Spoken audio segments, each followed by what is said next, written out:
akan berkisar tentang kekuasaan dan spiritualitas seperti itu. Nah, ini adalah pembahas yang menarik ya ini ya berkaitan dengan akhir-akhir ini kita melihat bahwa di seluruh dunia, bukan hanya di Indonesia, ya terjadi demo besar-besaran ya. Di Indonesia kita tahu bersama bagaimana kondisinya ya, yang akhir-akhir ini cukup eh, menghebohkan dunia itu di Nepal ya, di mana parlemennya itu bubar sekarang ya. Di demo semua pejabatnya disamperin oleh massa, perdana menterinya mengundurkan diri ya. Nah, itu rezim komunis ya di sana ya. Akhirnya di kekuasaannya berakhir dan terjadi pemilu baru yang muncul tokoh wanita, votingnya lewat Discord seperti itu. Nah, ini adalah fenomena yang menarik diamati ya. Di Inggris juga ada demo, kemudian Australia ada demo, di Malaysia ada demonstrasi, nah, di banyak tempat lah. Filipina juga ya, Malaysia kita lihat juga ada demo ya. Nah, kita akan lihat seperti apa sebenarnya spiritualitas itu berpengaruh dan eh, kita mesti ngapain ya sebagai orang, sebagai manusia, sebagai warga negara, kita mesti ngapain seperti itu ya. Nah, kita akan saya izin untuk sharing ya. Oke, topik tentang uh, spiritual dan kekuasaan. Nah, ini bukan hal yang baru ya, karena kita lihat sepanjang zaman uh, dua hal ini kadang-kadang saling melengkapi ya, saling melengkapi ya. Kekuasaan juga butuh dukungan spiritual, begitu juga spiritual dia bisa berkembang jika ditopang oleh kekuasaan. Nah, oke, kekuasaan dan peradaban dan kebudayaan, kita lihat bahwa kekuasaan itu sendiri ya dia butuh legitimasi sosial. Artinya dia mesti diakui oleh orang-orang yang dia pimpin ya. Dia perlu diakui oleh orang-orang yang dia pimpin. Kemudian, nah di sini karena masyarakat banyak ya, tetap ada yang dominan otak kiri. Dan orang-orang zaman dulu yang pemikirannya belum berkembang, mereka akan percaya sekali dengan tahyul, ya seperti itu. Jadi legitimasi sosial itu kadang-kadang digunakan berbagai tahyul bahwa oh pemimpin itu adalah putra langit misalnya. Nah ini biasa di Tiongkok seperti itu. Atau mereka itu orang pilihan para dewa. Nah ini legenda-legenda Yunani kuno seperti itu ya. Ya para raja, para orang-orang yang berpengaruh, ya mereka punya hubungan khusus dengan mereka-mereka yang di atas sana yang tidak tersentuh oleh manusia umumnya. Seperti itu. Nah ini adalah membuat satu legitimasi secara sosial ya, bahwa dia istimewa. Nah ini juga adalah satu trik psikologi untuk sosial ya. Jadi untuk tatanan sosialnya. Nah, di sana juga ada sistem kontrol ya, ketika seseorang dianggap punya legitimasi dari langit, mendapat mandat dari langit sebagai putra naga atau putra langit itu ya. Nah, sebagai kaisar ya dia punya sistem kontrol yang bagus. Apalagi zaman dulu, zaman di mana seorang kaisar itu suruh orang mati ya mati, bantai ya bantai seperti itu. Ya, tentu ini satu hal yang sangat bertolak belakang dan zaman sekarang. Zaman sekarang lebih kekuasaan lebih flat itu ya. Eh, piramid tetap ada, tapi dia udah cenderung agak flat. Bagian bawahnya itu ada naik ya. Derajat kemiringannya berbeda ya. Ya lebih bukan kekuasaan, tetapi lebih ke apa namanya ya? lebih ke kepemilikan dana ya. Itu juga kekuasaan secara ekonomi yang kelihatannya lebih berpengaruh besar seperti itu. Sistem kontrolnya itu udah geser dari politik kekuasaan ke kekuasaan karena kepemilikan atau kekayaan. Nah, ini juga adalah bagian dari siklus karma katanya seperti itu. Nah, nanti kita akan simak beberapa kisah ya. Apakah itu karma atau enggak ya, kembali ke keyakinan masing-masing ya seperti itu. Ada juga yang menyatakan bahwa itu adalah kehendak dari langit. Ada orang lahir dengan tanda-tanda spesial, tanda-tanda khusus misalnya. Dia ditakdirkan sebagai seorang cakrawatin atau raja yang sangat besar memimpin seluruh satu benua seperti itu. Ya, kemudian ada simbol-simbol dan tanda-tanda tertentu. Ya. Nah, konon ada orang-orang yang lahir dengan tanda di tubuh tertentu, ya nggak punya takdir tertentu. Nah, ini antara mitos dan ya juga satu legitimasi sosial ya, seperti itu.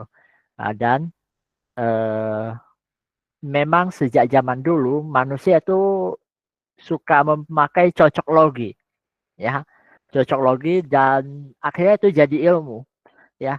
Misalnya eh, zaman dulu orang itu mengamati air laut, asal air pasang sama surut, ya. Dan ada yang mengamati siklus langit. Oh, bulan purnama. Sedangkan di laut terlihat air laut itu naik, seperti itu. Bulan purnama dan air laut kayaknya tidak ada hubungan kan? Kok bulan purnama air pasang, ya. Bulan purnama air pasang lagi, gitu kan? Nah, dari konsistensi demikian, orang mengambil kesimpulan bahwa bulan purnama itu eh, punya kaitan dengan naiknya air laut seperti itu. Nah, tanda-tanda lahiriah juga kadang-kadang menjadi satu simbol ya, karena ada kebetulan-kebetulan semacam itu yang repitasi ya, ada pengulangan seperti itu. Tentu saja berdasarkan data matematis ya, pasti ada pengecualian. Pasti ada pengecualian. Ya, misalnya Buddha itu dilamarkan untuk menjadi seorang cakrawatin atau penguasa satu benua ataupun dia menjadi Buddha seperti itu.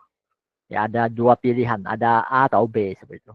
Ya, dan dia memilih jalur yang lain seperti itu ya. Tidak tidak duniawi. Ya, nah itu adalah tanda-tanda simbol-simbol ya.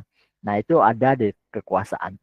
Nah, kita lihat salah satu contoh deh. Nah, ini adalah Raja Asoka. Ya, mungkin teman-teman tahu ya. Saya sendiri bukan pakar di sejarah ya, tapi belajar sedikit ya. Jadi kalau ada yang agak keliru ya, harap maklum ya. 268 sebelum Masehi, ya ini jauh sebelum Yesus lahir, sebelum agama-agama Timur Tengah sana berkembang ya. Asoka itu naik tahta. Beliau itu bukan pewaris tahta, artinya putra kedua apa ketiga gitu. Jadi dia bukan pewaris tahta, tapi dia karena kudeta, ya, ayahnya meninggal, dia kudeta untuk banyak orang dibunuh lah, ya. Ya, perebutan kekuasaan di istana. Ya, kemudian naik tahta jadi berkuasa. Kemudian 261 ya sebelum Masehi terjadi perang besar, ya, perang Kaliga. Jadi melawan kerajaan-kerajaan sekitar. Dia bantai lebih dari 100.000 orang, dia sampai mayat itu tumpuk jadi gunung seperti itu. Setelah perang itu dia trauma berat seperti itu kan. Selalu mengalami mimpi buruk, terbangun tengah malam, ketakutan ya, karena nuraninya itu akhirnya terketuk karena begitu banyak yang orang ya jadi gunung mayat seperti itu ya. Seperti itu. Dia menyaksikan itu. Akhirnya 260 sebelum Masehi dia masuk ke Buddhis. Ya. Dia akhirnya ketemu seorang biksu yang berhasil mendamaikan batinnya. Seperti itu. Ya, artinya akhirnya dia mulai belajar Buddhisme. Ya, saat itu belum ada agama lain. Belum ada agama lain. Ya, seperti itu. Ya, paling agama-agama dari Hindustan, ya, beberapa aliran ada. Ya, tapi dia memilih di Buddhis karena cocok. Ya, akhirnya sejak itu dia menyebarkan Buddhisme dan bertobat istilahnya. Nah, ini dalam kisah sejarahnya itu masih dalam perdebatan karena kenapa? Karena catatan resmi tidak menyebutkan versi bajingannya Raja Asoka. Ya, versi bajingannya itu nggak disebutkan di situs resmi. Ya, catatan sejarah resmi. Ya biasalah, raja udah bertahta, mana ada orang yang apa kemudian menulis hal-hal jelek mengenai si raja itu kan, seperti itu yang terjadi ya. Jadi catatan sejarahnya yang buruk-buruk itu bersih seperti itu ya, tapi di dalam Buddhisme mereka ada cerita sendiri seperti itu. Oke, ini Raja Asoka. Nah, kemudian di Chungguo ya, di China itu 259 sampai 210 sebelum Masehi. Ini juga sebelum Yesus Kristus, ya, sebelum ajaran-ajaran yang di Timur Tengah sana berkembang. Nah, 13 tahun sudah naik tahta, ya. Nah, teman-teman 13 tahun sudah ngapain ya? Ya, anak-anak sekarang ya sampai 20-an tahun ya masih anak-anak gitu. Ya. Zaman dulu 13 tahun udah naik tahta. Ya, tapi dia tidak memimpin memegang kekuasaan.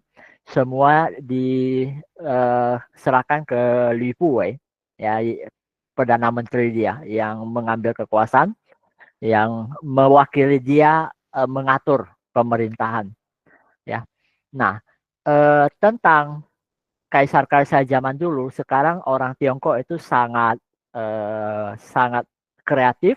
Mereka banyak bikin film bahwa ada orang zaman sekarang kemudian apa menerobos waktu ke masa lalu gitu kan. Chuan Ye istilah ya, menerobos waktu terlahir atau mereka punya kesadaran kembali ke masa zaman dinasti-dinasti kuno. Nah, ini untuk apa? Untuk menjelaskan sejarah di sana seperti apa sih orang-orangnya gitu. Ya, kondisinya seperti apa.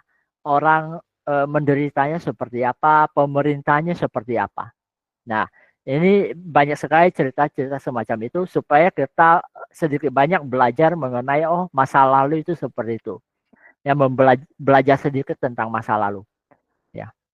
Nah, kemudian karena ambisinya besar, ya ambisi Kaisar Qin ini besar, ya. 21 tahun akhirnya dia mengambil kekuasaan setelah Li Puwei dia punya perdana menteri melakukan kesalahan, ya. Nah, 49 udah game over, mangkat. Dan Kaisar Qin ini selama hidupnya dia itu berhasil mempersatukan Tiongkok daratan. Ya, ada 6 negara, ya, lainnya semua dibabat habis. Babat habis, ya.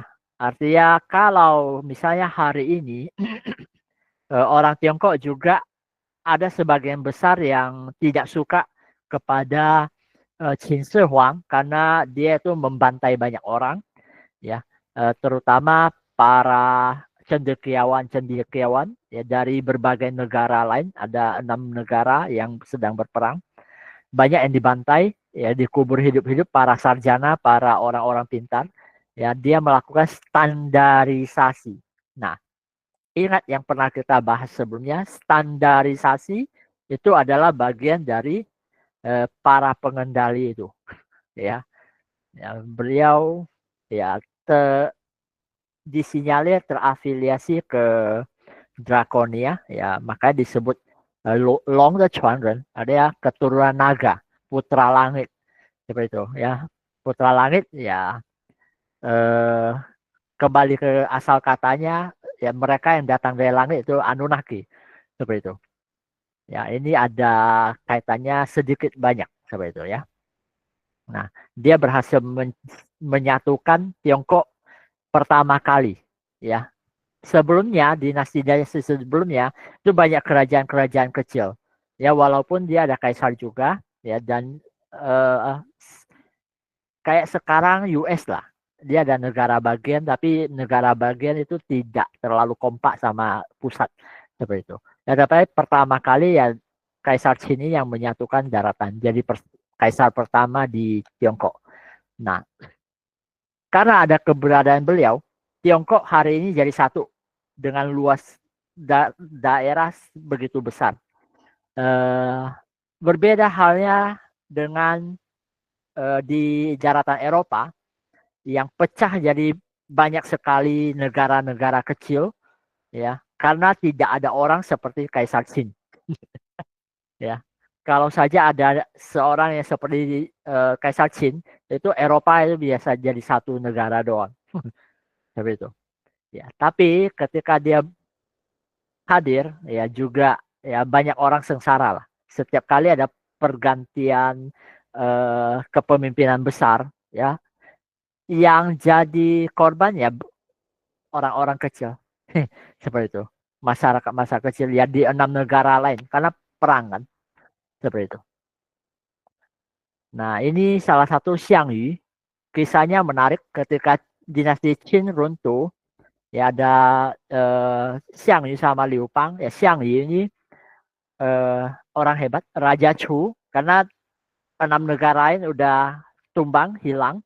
Ya, tapi ada keturunan-keturunan dari kerajaan sebelumnya. Ya, mereka akhirnya mau merebut kekuasaan itu. Ya, ada ya Xiang Yu sama Liu Bang, mereka berdua. Ya ini yang menjadi cikal bakal orang membuat papan catur yang China, ya yang Xiangqi, ya. Ada papan catur yang ada itu ya, ada eh, dua belah pihak yang mirip catur modern. Nah, catur modern itu terinspirasi dari catur yang menggambarkan mereka ini, seperti itu. Ya, Xiang Yu itu pandai sekali eh, memanipulasi ini ya perasaan ya, memotivasi pasukannya ya. Artinya ketika beliau kemudian berperang ya, misalnya satu tentara lewat lewat sungai, kapalnya itu ditenggelamkan. Artinya pasukan mereka hmm, kalau kalah itu pasti mati. Jadi mau tidak mau pasukannya itu mati-matian. Ya, sampai berhasil mengalahkan jumlah tentara yang jauh lebih besar, yaitu Xiangyu. Ya, ada satu ketika mereka ragu gitu kan, ragu bahwa oh mereka bisa menang nggak ya, jumlah pasukan tentara musuh jauh lebih banyak. Nah, akhirnya dia ambil satu koin, dia di antara keramaian tentaranya dan jenderal-jenderal dia lainnya, dia tos naikkan. Kalau koin ini ya jatuh di kepala, artinya langit mendukung gerakan kita. Begitu. Begitu tos turun, ya benar dia punya gambar koin itu kepala itu. Ya, akhirnya dia punya pasukan kan terinspirasi bahwa mereka mendapat mandat restu dari langit itu kan. Akhirnya bertempur mati-matian dan menang gitu loh. Setelah menang, jenderal dekatnya bilang, wah hebat kita mendapat dukungan langit dan memang ternyata benar langit mendukung kita. Dan Xiang tersenyum, dia kasih lihat koinnya, dua-duanya bagiannya sama, kepala, ya depan dan belakang kepala. Ya, artinya ini psikologis yang dimainkan oleh Xiang Yu. Ya. Nah ini adalah kisah-kisah klasik ya, bagaimana orang memainkan trik psikologis ya untuk mengendalikan masyarakat. Orang teman-teman yang main Mobile Legend ya mungkin kenal ini ya Wu Zetian. Beliau itu adalah kaisar wanita satu-satunya di Tiongkok sepanjang dinasti ya. Usia 14 tahun dia udah masuk ke istana dan jadi selir kaisar Tang Taizong ya, zaman dinasti Tang ya. 14 tahun kalian sedang ngapain? Masih SMP ya. 14 tahun masih SMP. ya. Nah, Tang Taichung kemudian meninggal. Ya, Wu Zetian itu kemudian membiara jadi biarawati ya di satu kuil. Nah, namun anaknya Tang Taichung ini juga suka sama Wu Zetian itu ya. Ya. Kaisar Kaochong itu kan. Ya, panggil dia kembali ya seperti itu. Ya. Dia artinya dia itu selir dari bapaknya ya dijadikan permaisurinya akhirnya ya. Nah, perlahan-lahan dia menyingkirkan selir-selir lainnya. Dia sangat pintar, ya.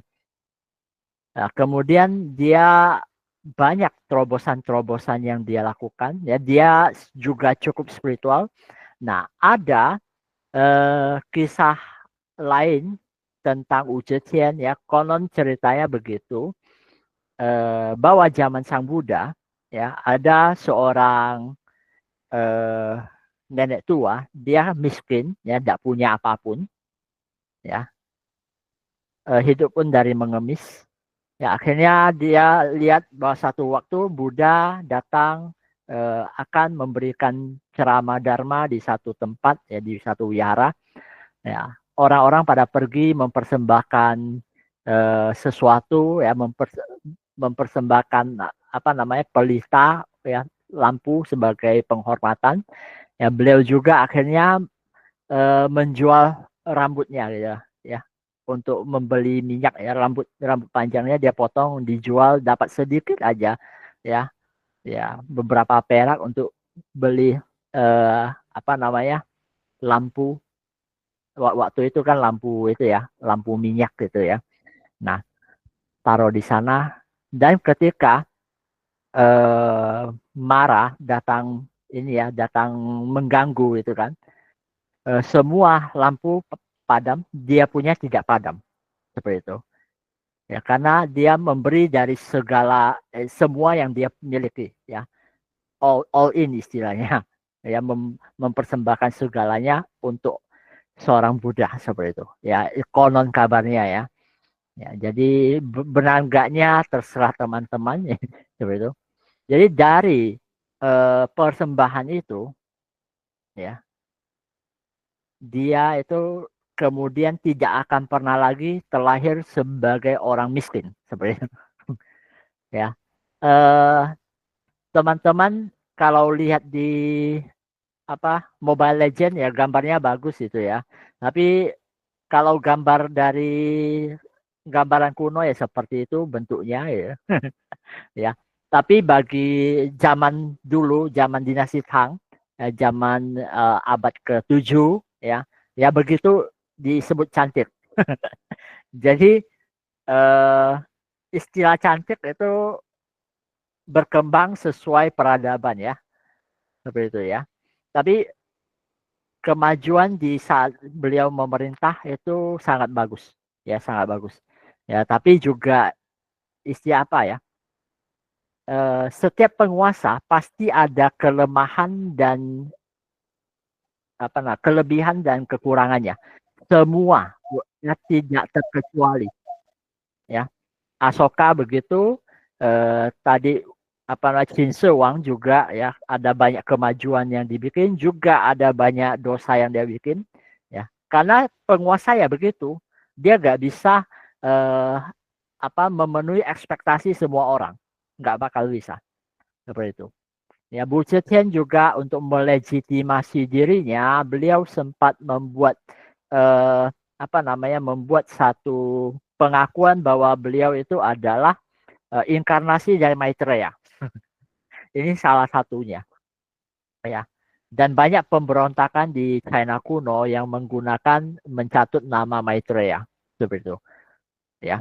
Nah, ini yang menyebabkan setelah dinasti Tang nama Maitreya itu akhirnya out ya.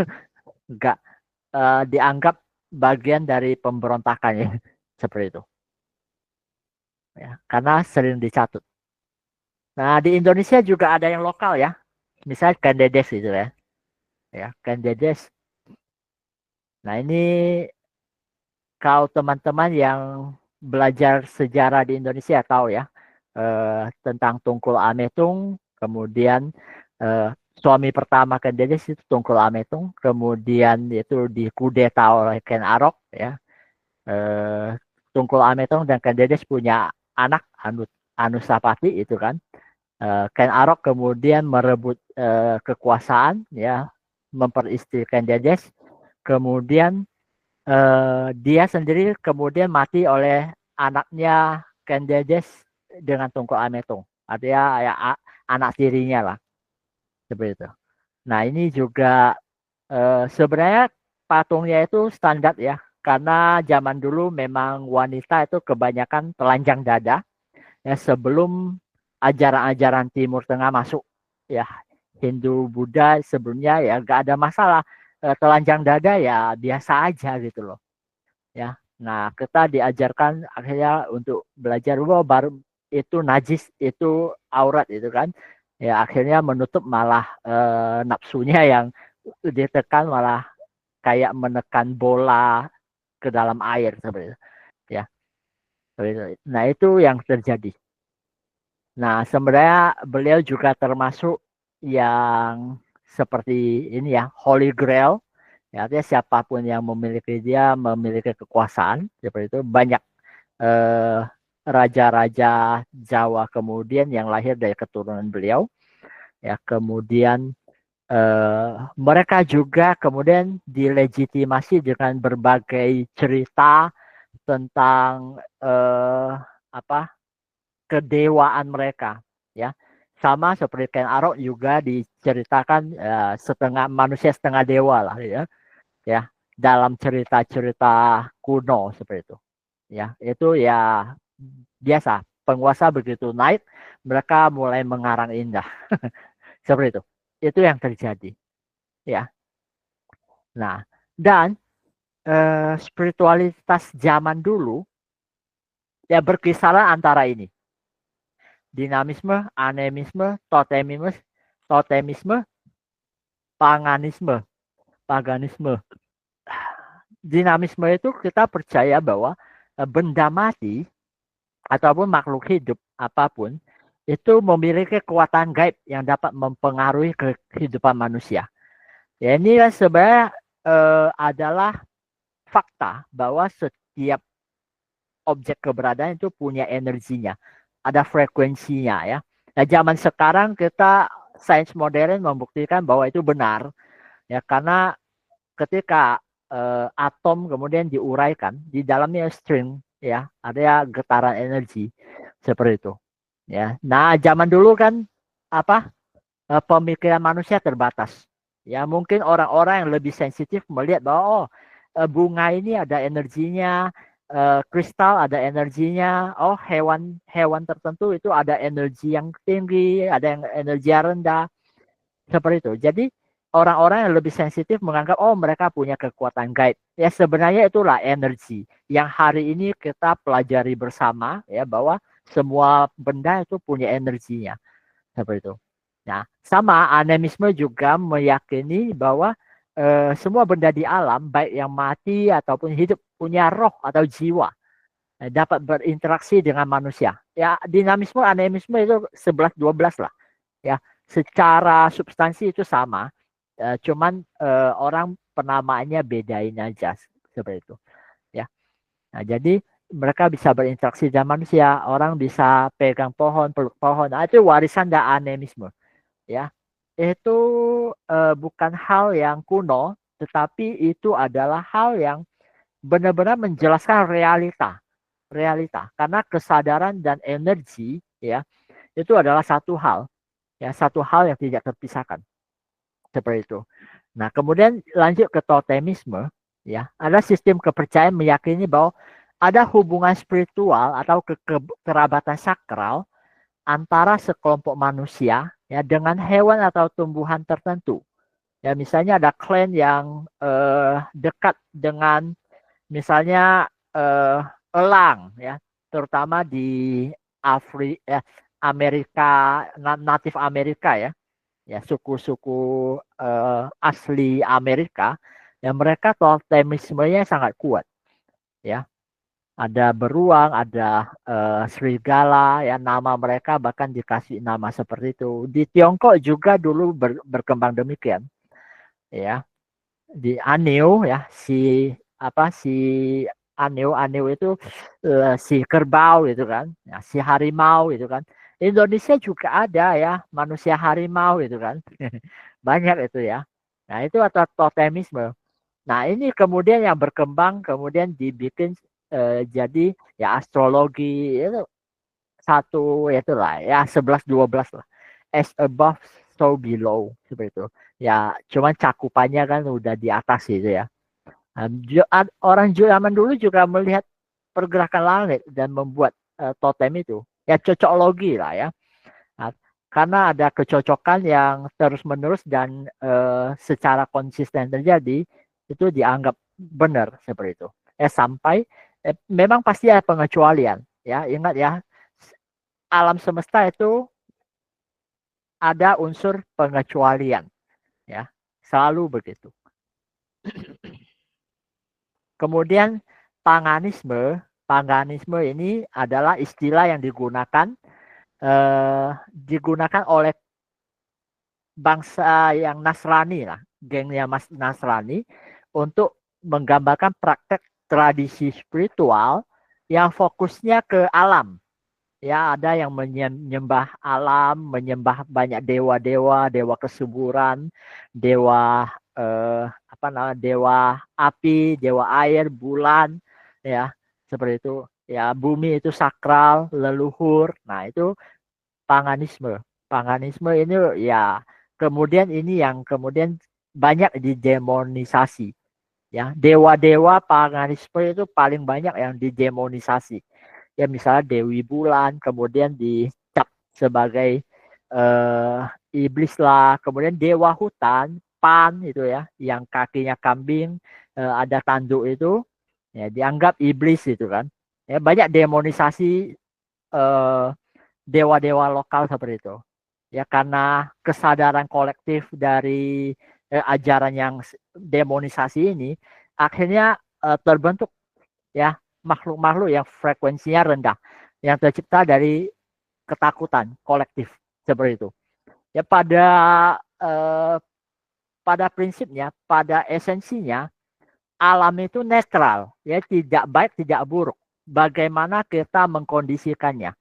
Ya makanya ketika kita ke satu tempat ya eh, kita menggunakan apa namanya personal power kita untuk mengkondisikannya atau kita mengikuti kondisi yang terbentuk dari kesadaran kolektif.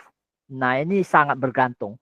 Ya makanya ketika misalnya saya ke pura-pura tertentu, kita menggunakan personal power kita untuk tuning, artinya kita memprogram kembali energi yang ada di sana supaya energi di sana hanya mengakses energi frekuensi tinggi. Ya, orang yang sama yang ke sana membawa frekuensi yang apa namanya frekuensi yang apa adanya di sananya, itu cenderung akan mengakses energi dari kesadaran kolektif yang ada di sana. Oh, orang lihat bahwa oh tempat itu angker, tempat itu serem gitu ya. Nah, ini kesadaran kolektif dari masyarakat itu akan membentuk di sana. Dan frekuensi yang orang yang apa adanya ya, dia akan mengakses energi yang seperti itu. Seperti itu. Ini ada penjelasannya, ya, ada penjelasannya. Jadi dimanapun kita klaim personal power, kita hanya tuning ke apa frekuensi tinggi. Ya ibaratnya gini lah, kita nonton TV, ya salurannya kita yang pilih, seperti itu. Sama ya, kita ke objek bersejarah, objek misalnya candi, misalnya peninggalan makam apa, ya kita tuningnya ke energi yang baiknya, seperti itu ya, seperti itu. Ini adalah tips seperti itu ya. Nah, ini adalah istilah-istilah penamaan ya untuk menyederhanakan realitasnya, ya menyederhanakan realitasnya. Ini semuanya benar, benar adanya ya. Dan sekarang itu banyak dibuktikan dengan pengetahuan yang modern seperti itu. Nah, kekuasaan itu di ujung piramid, di ujung atas piramid. Nah, ini adalah tempat berkumpulnya dewa dan asura. Dewa dan asura. Kenapa saya bilang begitu? Ya sama lah seperti DPR kita itu kan, atau dimanapun lah di seluruh dunia. Bahkan zaman dulu para kaisar itu ya, mereka itu di puncak kekuasaan ya. Ya, mereka itu ya kau gak dewa ya asura atau dua-duanya sekaligus. Ya bagi orang-orang yang dibinasakan yaitu lah asura, dia merusak semua. Ya bagi orang-orang yang mendapatkan manfaat ya dia dewa gitu loh, seperti itu. Karena keberadaan mereka itu mempengaruhi banyak orang. Ya misalnya di Tiongkok pernah ada tragedi Tiananmen itu kan, jutaan orang dibantai di satu halaman luas itu kan, yang karena teriak-teriak demokrasi itu. Tiongkok nggak bisa karena pimpinan mereka melihat punya visi bahwa negara ini kalau masuk demokrasi itu rusak.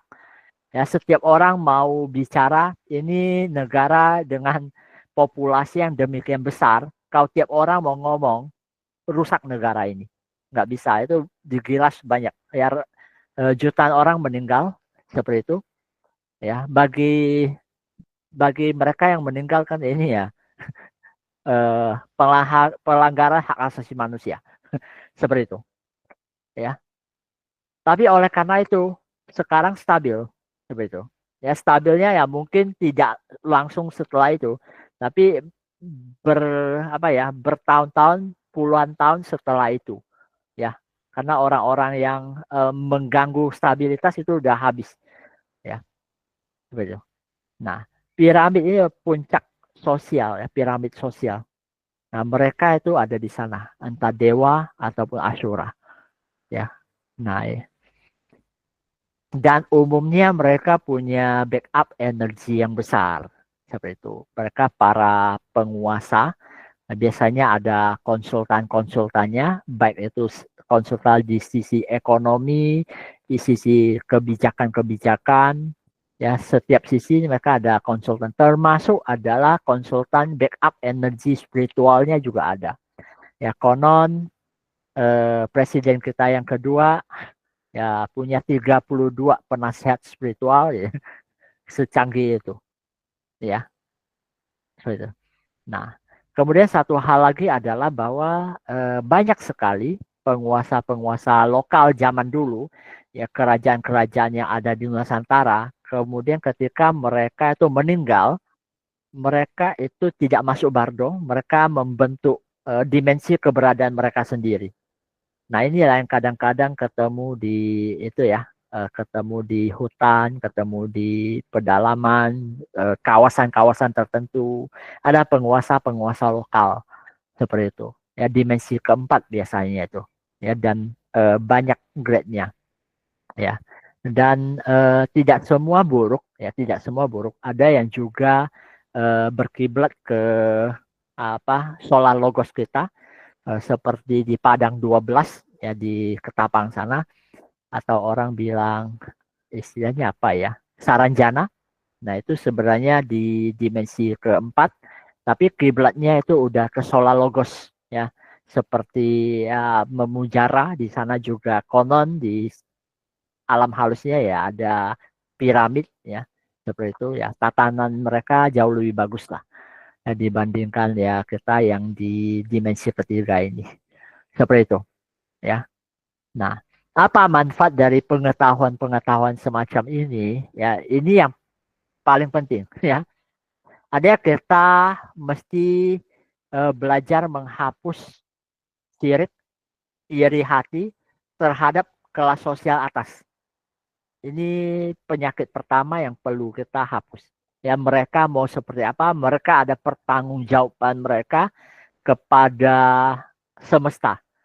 Ya mereka bisa ada di sana juga karena mereka pernah lakukan sesuatu yang baik maka bisa di sana posisi di sana apapun yang mereka lakukan mereka akan bertanggung jawab atas keputusan yang mereka ambil seperti itu ya Saya pernah dengar ya bahwa banyak sekali mereka yang dulunya pernah terlahir sebagai jenderal misalnya, memimpin banyak prajurit kan, berperang.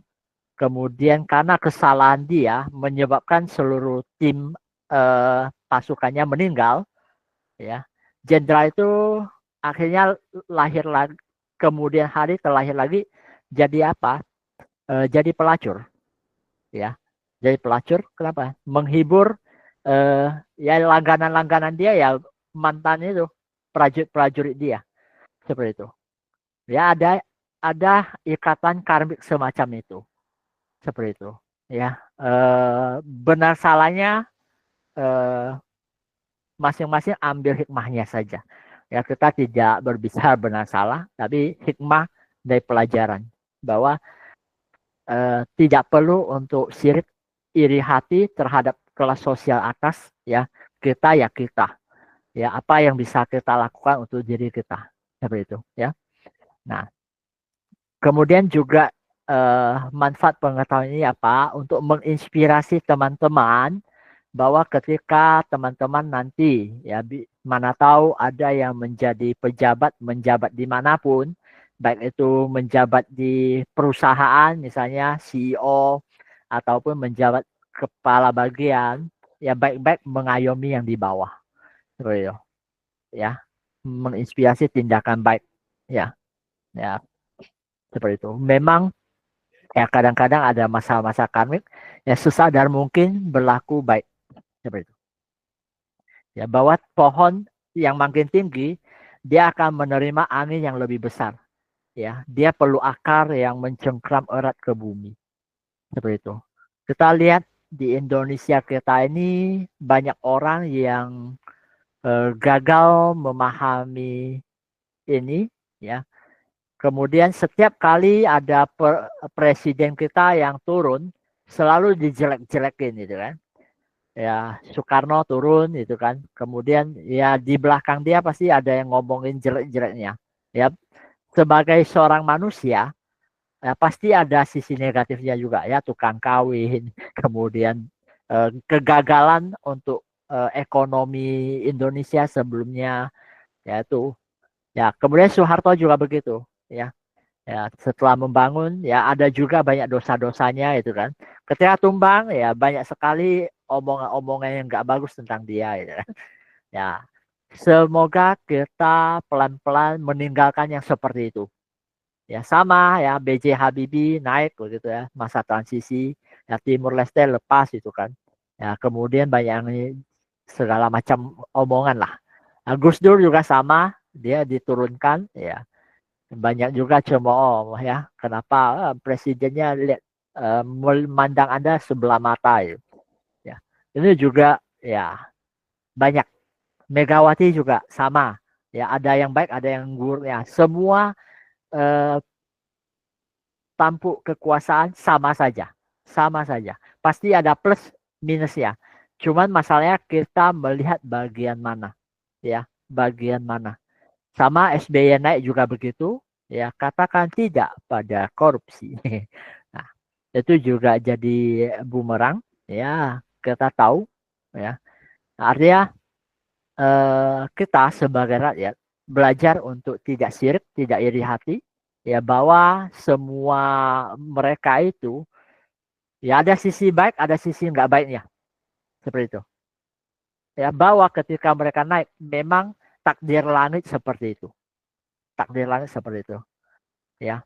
Dan kadang-kadang ada masa tertentu ya akan ada perputaran besar ya perubahan total.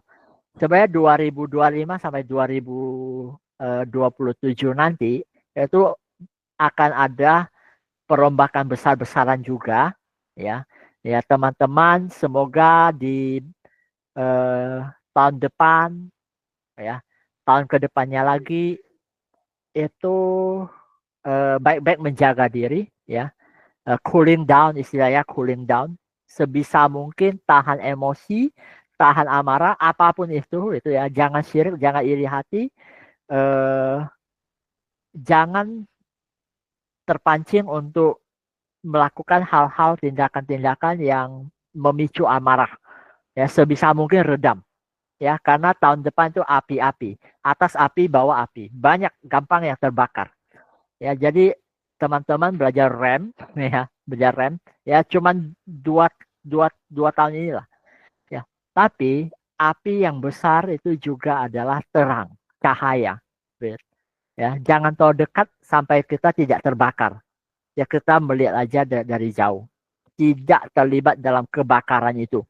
Ya, hati kita tetap tenang, calm, ambil jarak dari panas yang membakar itu. Ya, kita melihat cahayanya aja. Seperti itu ya. Dan memang berdasarkan apa namanya peribahasa Chinese bahwa air yang terlalu jernih tidak akan ada air ikannya. Sepanjang peradaban manusia, eh, praktek korupsi, kolusi, nepotisme itu sudah ada sejak zaman dulu, ya, sejak zaman dahulu kala, seperti itu, ya. Nah, yang perlu adalah dia tidak terlalu kotor, juga tidak terlalu bersih. Itu ikan baru bisa hidup. Air yang terlalu jernih tidak ada ikan. Ya, kalau terlalu kotor, ikannya mati semua juga. Ya, seperti itu. Ya, kalau udah terlalu kotor, apa yang terjadi? Eh, si pemilik akuarium itu akan cuci akuarium. Nah, itu yang terjadi sekarang. Ya, di Nepal, di berbagai negara ya, itu cuci kolam, ya, cuci kembali. Nah, jadi ya teman-teman be aware, eh, amati dengan kesadaran. Ya, kita tidak bisa berharap bahwa ada pemimpin atau penguasa kita atau wakilnya kita atau wakil rakyat ya bisa lebih dari 60% sesuai idealisme kita. Itu enggak make sense ya. Dia bisa 30-40% sesuai idealisme kita, ya udahlah gitu loh. Ya. Ya, karena ya semesta itu akan selalu menjaga keseimbangannya. Ya, dia akan menemukan keseimbangan baru. Ya, bahwa semuanya itu baik adanya. Ya, ada keributan sedikit-sedikit untuk perubahan itu hal yang baik, semua hal yang baik. All is well. Ini pelan-pelan kita belajar tentang all is well. Semuanya baik adanya. Ya, oke. Ini pembelajaran kita malam hari ini. Ya, oke. Kita kembali ke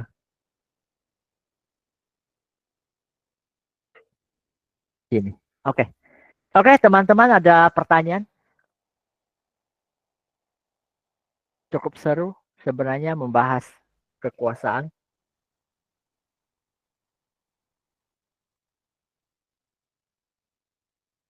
Ada yang mau jadi anggota DPR?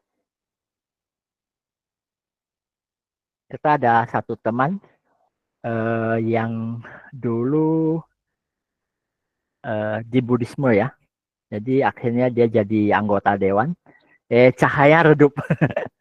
Jadi bisa dibayangkan separah apa Senayan sana ya. Padahal ketika dia ya masih eh, temanan, masih sering sering isi acara ya, cahayanya bagus sih. Tapi begitu jadi anggota dia pelan-pelan redup ya. Ya tapi udah ya semua baik adanya.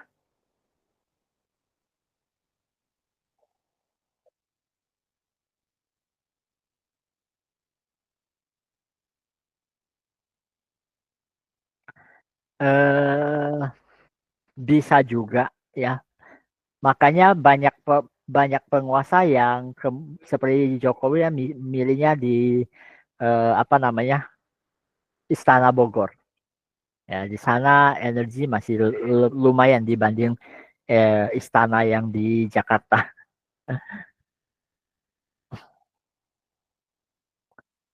Ya makanya banyak orang yang masuk ke dalam akhirnya itu kan kayaknya perlu bangun orang gitu.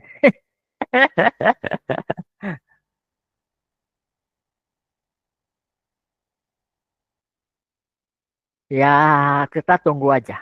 Ya pasti ada waktunya. Pasti ada waktunya semua diperbaiki. Mau tanya kok, tapi bingung. Bingung kenapa?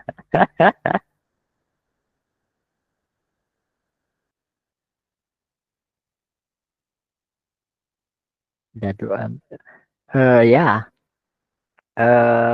ya ada momen-momennya di mana eh, masyarakat cukup makan, cukup. Eh, tapi zaman-zaman dulu ya, zaman-zaman presiden yang kedua itu, eh, kan televisi itu dikontrol dengan ketat ya. Jadi masyarakat itu dibikin satu tontonan bahwa oh di negara lain Somalia mereka itu kelaparan, perang berkepanjangan. Kita di sini di Indonesia swasembada pangan gitu kan. Jadi masyarakat tuh merasa oh pemerintahan bagus sih. Nah, media kan dikontrol ketat zaman itu, ya seperti itu. Jadi ini juga karena ini ya media berkembang begitu pesat, ya manusia itu kemudian ini ya mindsetnya itu semua udah kacau. Ya, strata sosial yang mestinya ada tingkatannya ini udah bypass banget ya.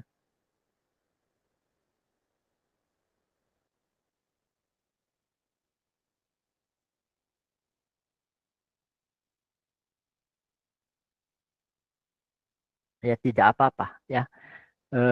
Ada orang yang memang dia punya jiwa kepemimpinan, dia punya karakteristik itu memimpin ya dari sononya ya memang apa secara astrologi apa susunan bintang-bintang itu membuat dia satu karakter yang memang suka bisa tampil di depan ya, bisa tampil di depan, bisa mengayomi semua. Ya, kalau dia tidak tampil ya nggak masalah. Ya, tapi bagaimanapun, dimanapun dia berada, dia akan selalu memberikan kontribusi yang baik. Ya, manusia itu punya kehendak bebas, punya kehendak bebas. Ya, oke, oke,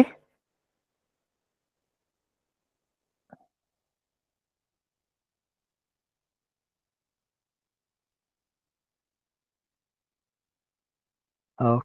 Penguasa identik dengan ingin menyingkirkan seseorang. Oke, ada dua sisi di sini bahwa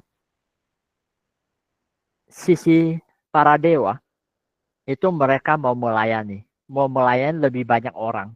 Itu sisinya para dewa ya. Ya mereka yang terpanggil untuk eh, berkarya bahwa ketika saya di tempat yang tinggi, saya bisa membuat kebijakan yang bermanfaat bagi banyak orang. Nah itu seperti eh, apa Gubernur DKI yang kemarin itu ya, orang urus KTP cepat itu kan, urus surat-surat cepat, ya semuanya apa namanya, semua urusan administrasi cepat dan tidak berani pungli. Ya, tetapi begitu dia dicopot dari demo berjilid-jilid turun, ya semua kembali ke sebelumnya. Ya, ya kira-kira seperti itu ya. Jadi memang ada ada orang-orang yang seperti itu, tapi tidak banyak, tidak banyak. Ya, sebagian besar 60% lebih ya 60% lah 60-70% itu orang-orang yang biasa aja, dia ikut arus. Ya, artinya kalau arusnya cenderung ke korup, dia akan ikut korup.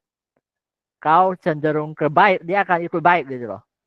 Ya, 60% seperti itu. Ya, ya ada sebagian kecil yang mau berkuasa supaya mereka mendapatkan manfaat sebesar-besarnya dari banyak orang. Nah itu sisi Asyura.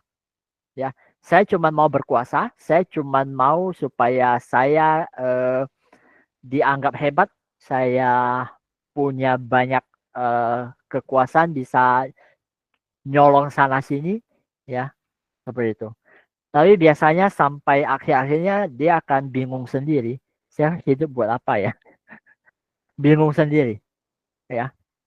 Memang uang mereka nggak ada masalah, tapi mereka nanti bingung, eh, uang saya mau diapain ya, ya. Nah, seperti itu. Ya, itu bagian dari ego. Ya, ya, seorang penguasa dia ada, dua sisi itu. Dua sisi itu ada. Ya, seperti itu. Jadi dia juga ya ada, eh apa namanya? Ada kontribusi untuk orang banyak, pasti mereka mengerti karma lah. Sebagian besar mengerti itu. Ya, tapi mereka juga mau berkuasa, ya, sampai berkuasa sepanjang mungkin, yaitu alami, sangat alami. Jadi ya kita nggak usah terlalu, fokus untuk, ya dia nggak bagus nggak usah, ya. Kita fokus bereskan kita di dalam, ya, bereskan kita yang di dalam. Oke, ya, kita sebagai penguasa bagi diri kita sendiri, ya, bagian baik dari diri kita dan bagian egonya diri kita, kita seperti itu, ya. Jadi kekuasaan yang sesungguhnya adalah kekuasaan atas diri kita sendiri. Ya, kita tidak dikendalikan oleh orang ngomong apa, pendapat kamu itu apa. Eh, kita tidak demi orang lain berperilaku sedemikian rupa, ya, supaya dia, terkesan dengan saya. Nggak perlu, ya, nggak perlu. Dia, orang lain itu belum tentu kok peduli sama hidup mati kamu itu. Belum tentu kok peduli sama kamu mau seperti apa, dia belum tentu peduli kok, ya.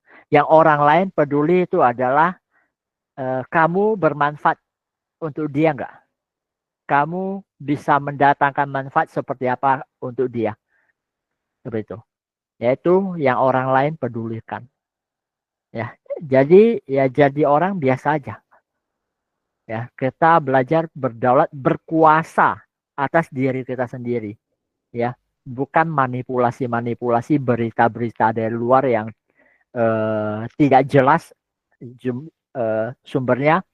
Apalagi sekarang AI sangat maju, ya, mereka bisa memanipulasi, berbagai tokoh untuk ngomong yang ngaco, ya, seperti kemarin, konon yang Sri Mulyani bilang bahwa guru sebagai beban bagi negara. Nah, itu konon katanya, buatan deepfakes, ya, ya, deep deepfake, ya, ya benar, ya. Nah, itu AI seperti itu.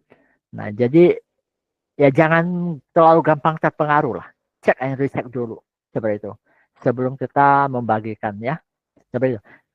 Belajar berdaulat atas diri kita sendiri artinya ya kita tidak gampang disetir kita punya pemikiran dengan, data-data tok. Kita mesti cross check, mesti saring, ya, baik dan buruk semua baik adanya, ya, semua baik adanya. Oke, menutup acara hari ini kita mungkin meditasi singkat, ya, menegaskan, legitimasi diri kita sendiri terhadap diri kita, ya. Aku berdaulat atas diriku, ya. Saya mohon izin untuk sharing, ya. Kita ke sini,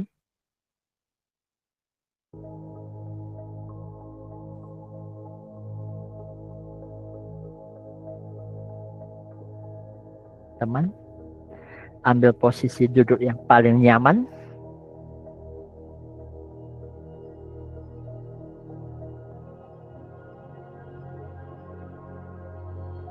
bernafas pelan,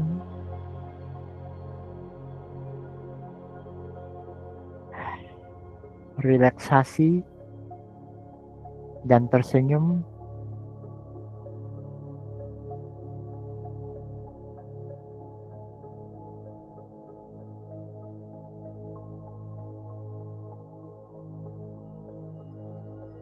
Aku menarik nafas dalam cahaya dan cinta kasih.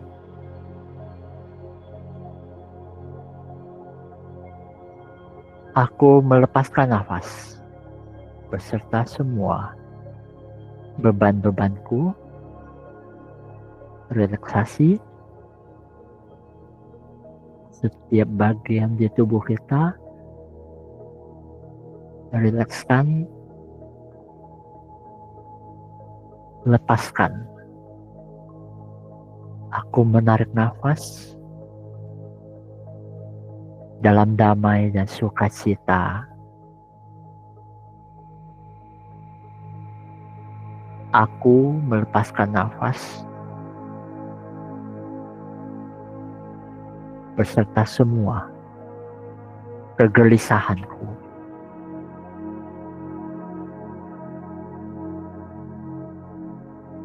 Aku menarik nafas dalam cinta kasih paling murni. Aku melepaskan nafas dalam totalitas kepasrahan pada Maha Semesta. Tersenyum.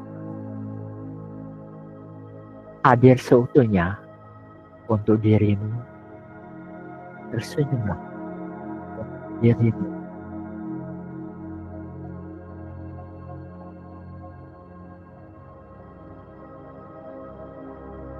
Pikiran, perasaanku, kesadaranku,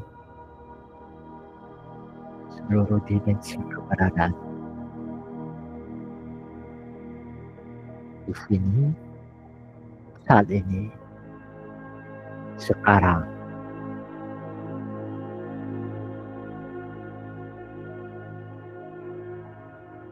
Aku terhubung dengan sejati diri, the mighty Yang Presence, Sang Hadir, Sang Sadar, terhubung dengan sumber dari kehidupan.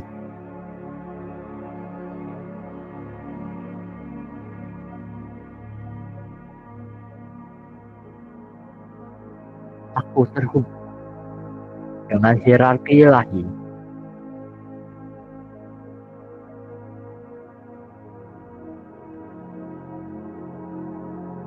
para guru suci dan ascended master, para malaikat agung, para Elohim,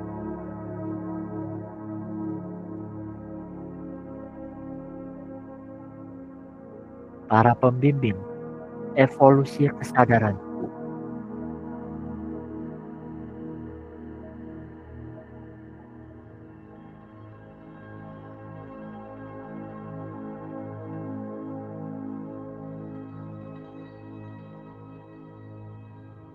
Saat ini menegaskan kedaulatan atas diriku.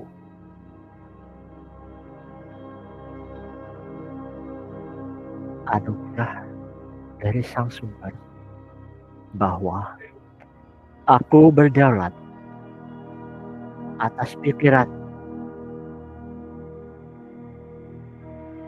Aku berdaulat atas perasaan.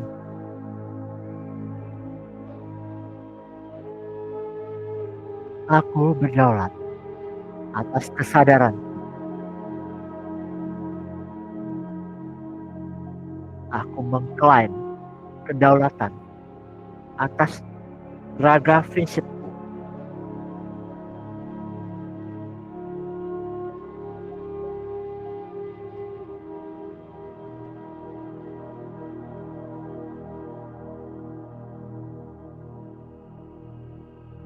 Semua energi yang tidak selaras dengan cinta kasih dari Sang Sumber dan tujuan tertinggi kehadiranku di dunia ini.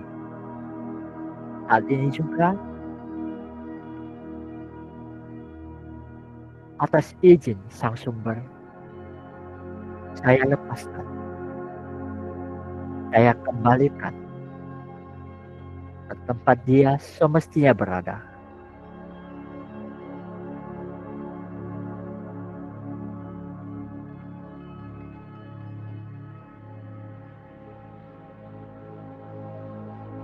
Aku berdaulat atas diriku. I am that I am.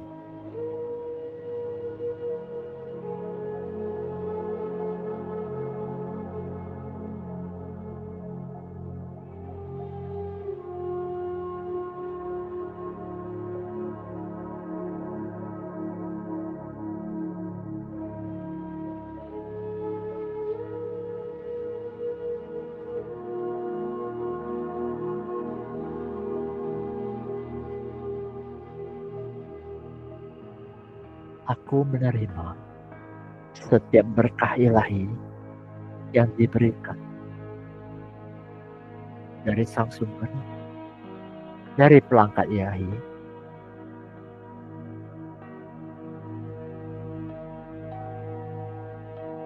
berkat-berkat yang selaras dan bermanfaat untuk tujuan tertinggi kehadiranku di dunia ini.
Bersama-sama secara kolektif, mari kita jangkarkan energi Mahatma, energi dari cinta kasih paling murni dari Sang Sumber untuk bumi kita. Kita memohon kepada Archangel Metatron untuk membuka seluruh saluran di atas kita menuju Sang Sumber.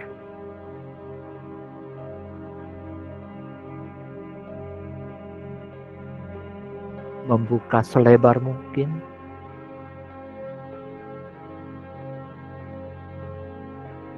Kita invokasikan bersama.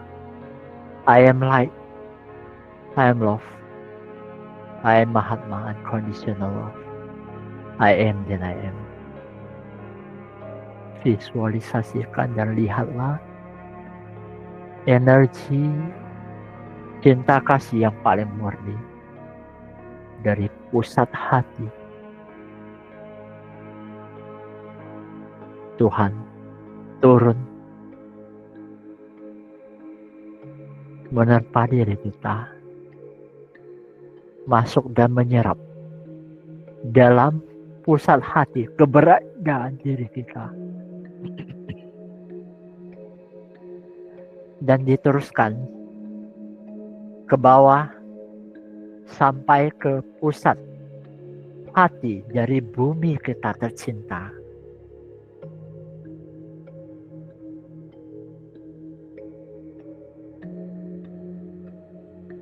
Bumi dan semua jajarannya, tanah, air yang ada.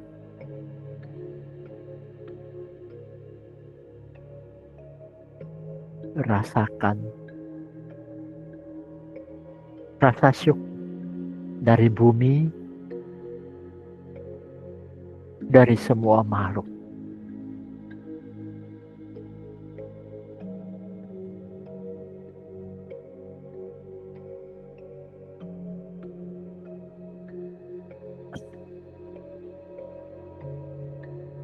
Rasakan berkat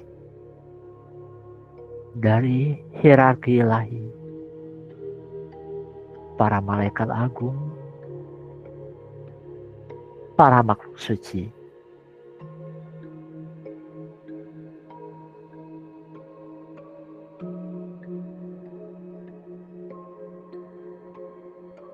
Tersenyumlah.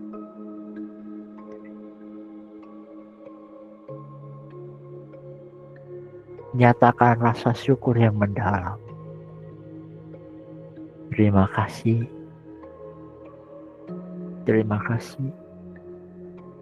Terima kasih.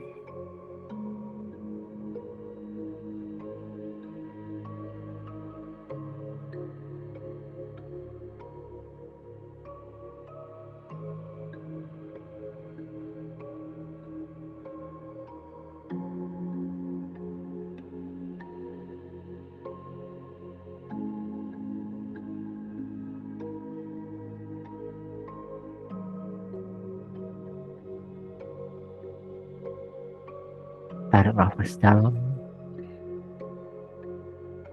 Hembuskan pelan-pelan. Kembalikan kesadaran ke tubuh fisik konvensional. Tarik nafas dalam.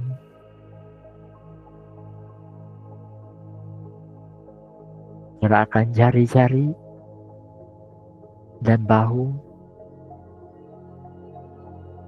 Tarik nafas dalam. Lepaskan pelan-pelan. Ketika dirasa cukup, membuka mata pelan-pelan dalam keadaan yang paling nyaman.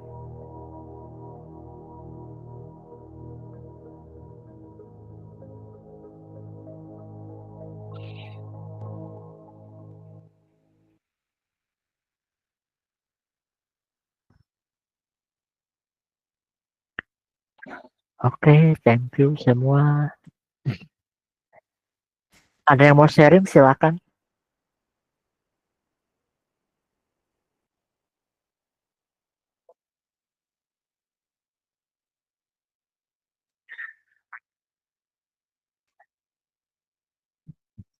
Silakan, ada teman-teman yang mau sharing.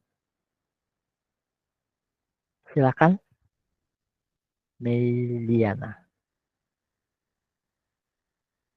Silakan. Welcome to share. Mic-nya belum buka ya.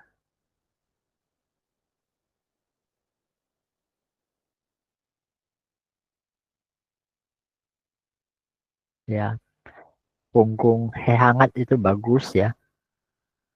Bagus.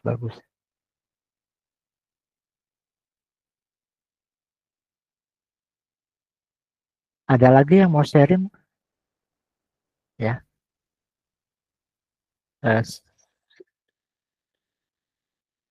Cerebrospinal ya, cairan-cairan di sumsum tulang belakang itu ngalir ke atas, itu hal yang baik ya.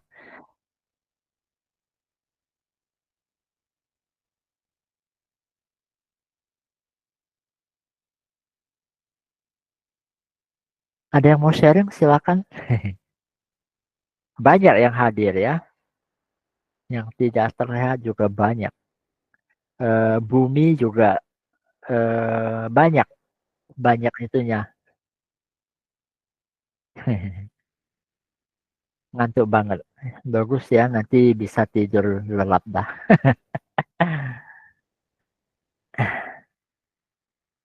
Silakan, ada yang mau sharing, silakan.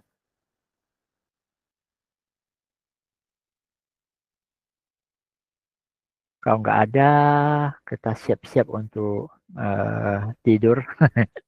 Oke, thank you semua atas kehadirannya. Kita kembali ketemu nanti di tanggal 24 ya. Thank you all. Ya, jumpa lagi nanti. Terima kasih kok. Thank you, Ko. Thank you, Ko. Thank you, Kak. Terima kasih, Ko.